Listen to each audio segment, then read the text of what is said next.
Hey guys, welcome back to my channel. ఈ రోజు మీ ముందుకి ఒక కొత్త హెయిర్ ప్యాక్ వీడియోతో వచ్చేసా. కావాల్సిన ingredients rice, vitamin E capsules, coconut milk and coconut oil. First రైస్ని బ్లెండర్లోకి ట్రాన్స్ఫర్ చేయండి.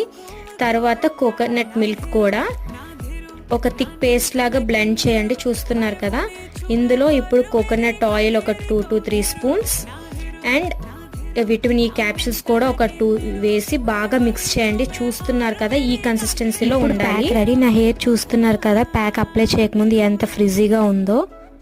ప్యాక్ అనేది మనం రూట్ నుంచి టిప్స్ వరకు మొత్తం అప్లై చేయాలి, హెయిర్ లెంత్ మొత్తం. అప్పుడే మన హెయిర్ అనేది సిల్కీగా వస్తుంది. చూడండి, ఇలా అప్లై చేయండి. ఇది 15 డేస్కి ఒకసారి అప్లై చేయొచ్చు. హెయిర్ వాష్ అయ్యాక నా హెయిర్ చూడండి ఎంత సిల్కీగా షైనింగ్గా. మనీ వేస్ట్ చేయకుండానే ఇంట్లో ఉండే ఐటమ్స్తోనే మనం సిల్కీ అండ్ షైనింగ్ హెయిర్ అనేది పొందొచ్చు. మీరు కూడా యూజ్ చేసి ఎలా ఉందో కమెంట్ సెక్షన్లో చెప్పండి. Thanks for watching. Like, share and subscribe.